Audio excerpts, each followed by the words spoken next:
driven all this way. Let's sing to him, shall we? We'll do a chorus, and I'll call back on stage that lovely lady, Elaine Bracey. Would you make her welcome again? Elaine Bracey, with the lovely Edinburgh.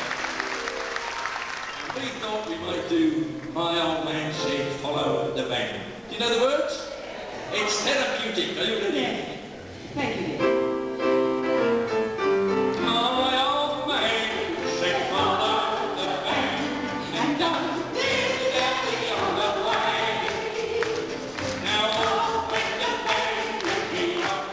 A man who researched the fact that gypsies are good at predicting the future because their fathers had crystal balls. A Littlewood called Chic Littlewood.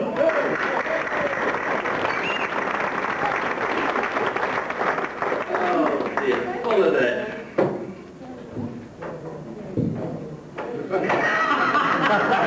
That's good, isn't it? Yeah. Now, many of you will be unaware of the fact that Joey is, or was, my mentor and teacher. I went to him for elocution lessons. Now you see, you laugh. This man is a funny man, there's no question about that, but because of the fact that he's so damn funny, he never gets the respect that he deserves. You immediately laugh. I mean, some of his students were brilliant. Tim Shadbolt, and Corkery. Well, she only went for swearing lessons, but I mean, the point is, you laugh, you see, because he's a funny man. He's a sort of Antipodean Rodney Dangerfield. He doesn't get respect. You've already heard that he's a brilliant artist. Do they call him a brilliant artist? They say Joe the brilliant artist? No. You say, have you seen his painting? They say, what? The kosher Picasso? You know, they no respect for the man. And as my mentor, he actually wrote something for me here. He told me how to present it. He said, look and dead in the midst, son. When you talk from the heart. He said, I've been in this business a long time, he said. And the most important thing is sincerity. He said, once you can fake that, you've got it made.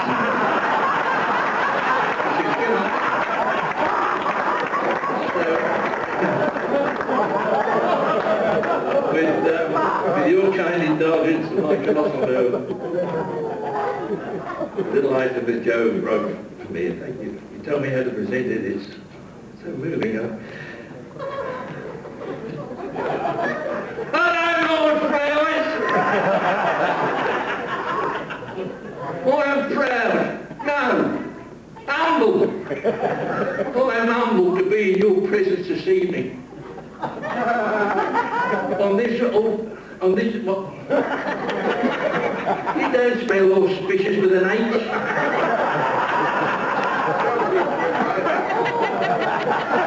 And it's one word, isn't it now? Well, I better wing this, Joe. So thank you, just a second. I mean, I go back like 30 years. 30 years. First time I ever worked with Joe, he was in the army.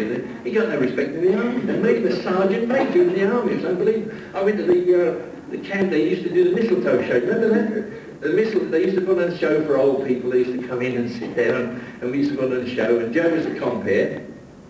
If he was in it now, he'd be in the audience. I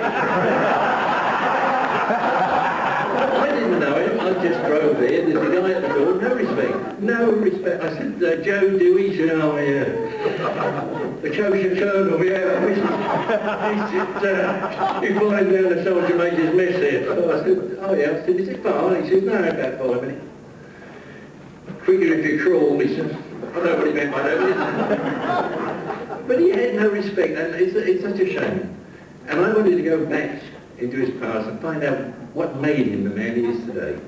Now I said to Joe, who will I contact? If you wanted me to contact somebody who knew about you, who would I ask? He says, my rabbi. I said, well, what's he still about? He said, yeah, we were boys together, he says. I've got his number somewhere. Oh, what's that? He said. Give him a buzz. I said, is that Rabbi Watson? So he said, no, that's his Christian name. said, how can a rabbi have a Christian? He said, I'll do the funny stuff, son. You just get on the phone. Write it down, he said. Name's Richmond, so I wrote it down. Rabbi was a rich man. Rabbi was a rich man. You can't resist the one line. I've got in touch with his rabbi. I said, you were boys together? He said, yes. He said, yes. I said, well, would you like to say a few words? He said, you're going to roast him or come and light the fire? I said, what's that? He said, he hasn't paid me for me bar bits for you. He said, I wouldn't mind, but I did the catering as well. No, I said, no, Lord. I said, I need something. I want to find out about his background. He said, well, he said, you see, we were boys together. He said, it's quite true. He said, I became a rabbi. And he took up a life of crime. I said, really, Joe? He said, yeah, he worked for the Crane twins, one of the old men, he said. It's true. No, about it. He said he used to go around, anybody, you know, didn't pay the old dosh, he'd go around with the boys. I said, what the hell stuff? He said, well, it wasn't that bad. He said they used to tie the victim to a chair and make him listen to Joe sing.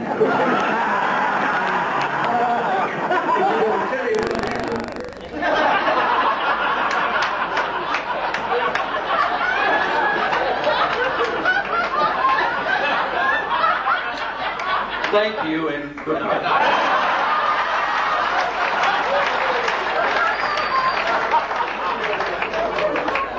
Seriously, this is the creme de la creme of entertainment sitting up here. It's bloody pathetic.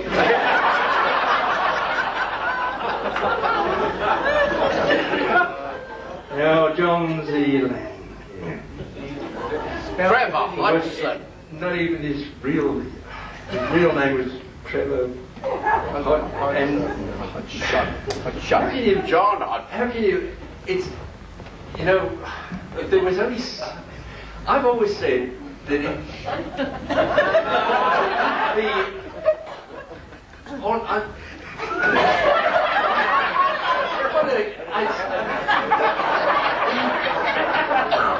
never finishes anything.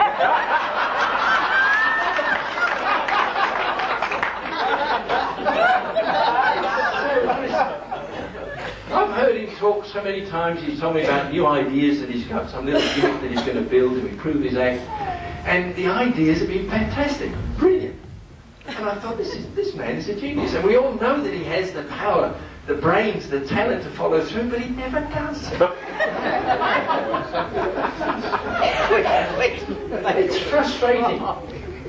And frustrating is a good word when you're talking about John Zelander. I mean, anybody here who's tried to wind up a 4-hour telephone conversation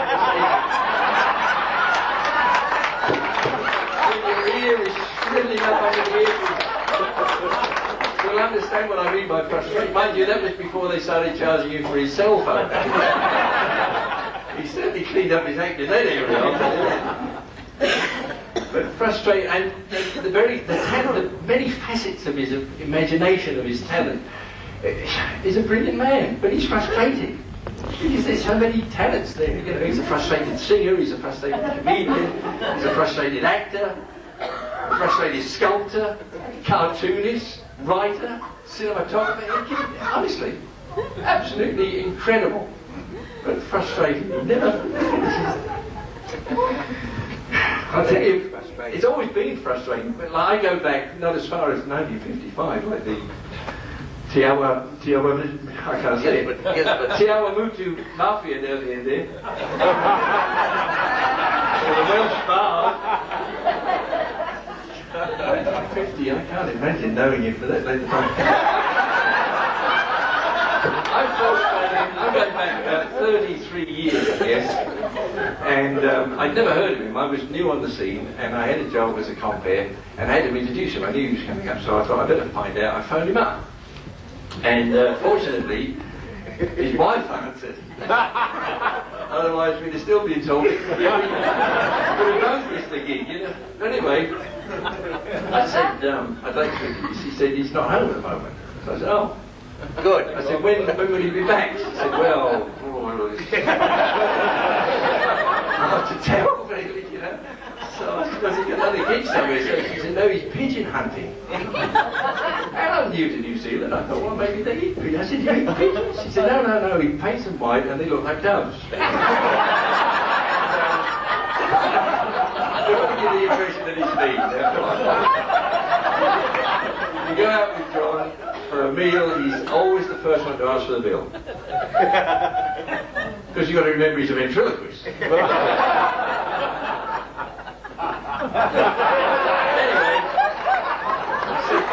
I need to know, I've got to introduce him on the show. So she said, well, what do you need to know? I said, well, any little thing perhaps I can get a laugh out of something, I don't know.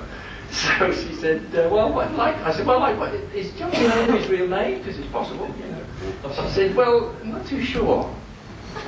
Actually, she asked if you're not sure you married the man. So she said, yeah, but we couldn't get him to make an actual commitment on the wedding day. That was... She said, well, like, for instance, she said, he never said I do. He never said I do. I had to say he does.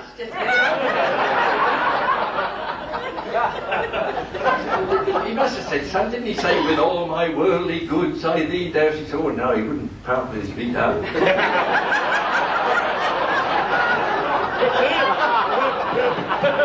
What did he say? With this ring I thee wed? She said, well, he didn't have a ring, actually. She said he had the rings. I said, the rings? She said, yes, he had the rings, the egg bag, 4 doves, a rabbit, bearded nails and handcuffs, a straight jacket. Oh, well, anyway, she said, by the time he got to the fire eating, we'd all given up. We carried on with the reception without him, you know. And I thought, well, I'm not going to ask you about the wedding night. I mean, bearded nails.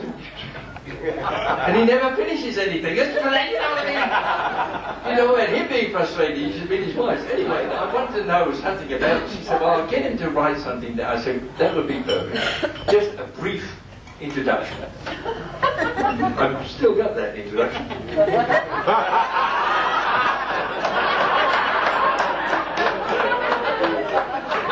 And that's not all of it. I've lost the interesting part. And he wrote it in longhand. I couldn't read the damn thing. He introduced him on the night. I can't believe it, I did. I said, undoubtedly our next act is one of the greatest cons in the business. And I should have said icons. I couldn't.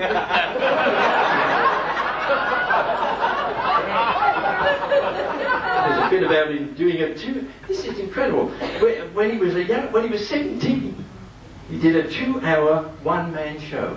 Now, incredible talent. 4 hours.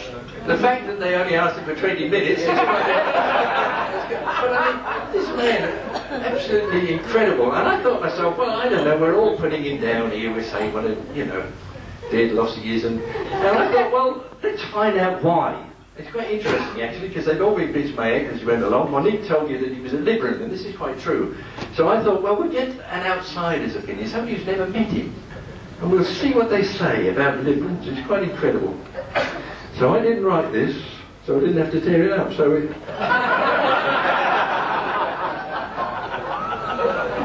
is by Suzanne White, The New Astrology. I've always felt that Liberans talk too much. Never met him, it's true. This opinion may be misguided, but still I find that when I meet a Liberan for the first time, he has the annoying tendency to over-relate. To recount his life story with all the details complete, with the suffering and losses, the injustices, the wrongdoings, the fears, the doubts, The gory. the inhibitions, the frustrations. The gory. Oh dear. Until I feel like saying to him, hey look, maybe we don't want to know about every boiled egg you've ever eaten. Hardly the strong, silent type, she says. He is placid, except when in a steaming rage. But he's just blabby. They talk too much. This is somebody who's never met the man. It's incredible. It's mind readers as well. We've got another one here, Linda Goodman with a star. And she explains it all. And I'm sorry, John, we have been hard on you, because it started when he was a boy, apparently. This is the deliberate child. It's sad. That's what his mother had to put up with. Now, I met his mother. I knew his mother. She was a liberal too. She was a liberal. There's no surprise at all. The liberal child. It may be that some morning when he's sitting at the table or in his high chair, slowly stirring with his spoon first one dish and then another. The dish on the right contains poached egg, mashed just the way he likes it. The dish on the left contains his oatmeal, all nicely covered with brown sugar, the way he loves it. Both are going cold. We wonder, is he not hungry? He's starving. Is he unwell? No, he's fine. Is he annoyed about something? No, he's very, very happy. Then why is he sitting staring at this while it's going stone cold? It's because he can't make up his mind. He can't decide which to eat first, the eggs or the cereal. And the young mother compounds the felony and the confusion by giving him a glass of orange and a piece of toast in the hopes of tempting him. Now he'll never be able to make up his mind. It is better to forget breakfast on that day and wait until the following morning. And then give him things one at a time. Give him the orange juice, he drinks it. Give him the oatmeal, he laps it up. Give him the eggs, he loves it. Give him the toast as he sits there, cheerfully, happily chewing. You suddenly realise that he's finished his meal in less than 10 minutes. And he is completely happy. But you've learned a lesson. There is nothing more frustrating or confusing to a liberal child than asking him to make a choice. He hates to make a choice. And worse than that is asking him to make up his mind in a hurry. Yes. I rest my case.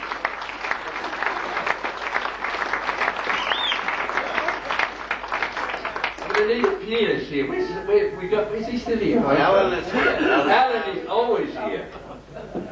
You know what you're doing, don't you? No? Good lad, he doesn't know what he's doing. I can get him a job on television. I took a leaf out of Les's book here, and rather than write a completely original thing like that, was fantastic. I'm going to say that. This is a parody on the song "Get Me to the Church on Time." Song very deep to my heart. John Zilando is a masterful magician. His prestidigitation is sublime. But as he's not able to read a timetable, he just can't stop his act on time. His escapology is quite fantastic. It's worthy of Houdini in his prime. His escape from a straitjacket has made him a packet, but he still can't stop his act on time. He'll reach the venue with time to spare, but 7 hours later he's still there. As a vet you'll find he's just like Cinderella, and as the midnight bells begin to chime, he'll still be in the lobby with Pinocchio and Robbie. He just can't stop his act. That's one frustrating fact. You just can't get him off the stage on time.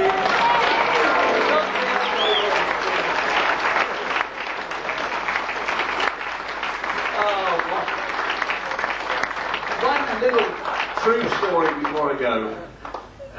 Everything's been true. This is truer than true. It's absolutely. Betty and I, my wife and I, used to call on John and Janet years ago, and sometimes unexpectedly I might have a gig in that area and just pop in. And sometimes, on some occasions, John was on his way to a gig and he'd say, "Hang about, mate, because I won't be long." I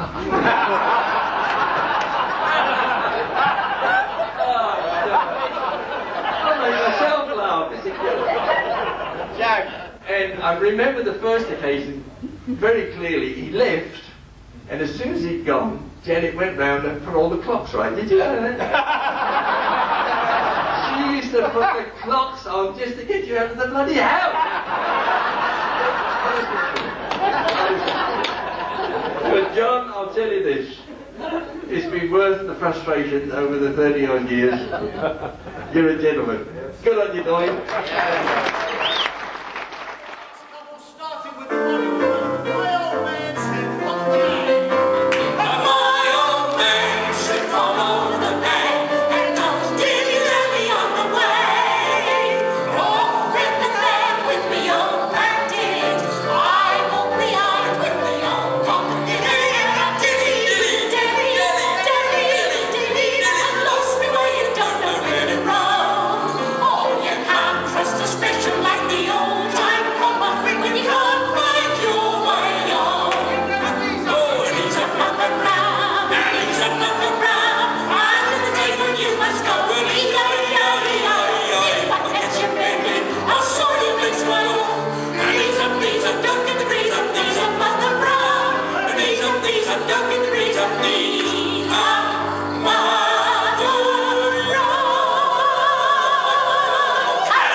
With a nasty cough sees my and Mrs. takes his topper off in a very gentlemanly way. Mom says, I have some news to tell. You're rich. Uncle Tommy Camberwell popped off recent which it ain't a sell, leaving you a little donkey shy. Oh, one cheer, all the neighbours cry. Who's gonna meet Bill? And they want the street Bill. Oh, I thought I should have died. Not the dirty old king, not the dirty old king, not the dirty old king, go.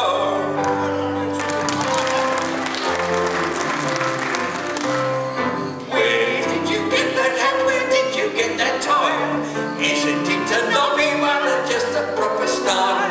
I should like to have one just the same as that. Wherever I go, they shout, hello, where did you get that? All the better for you.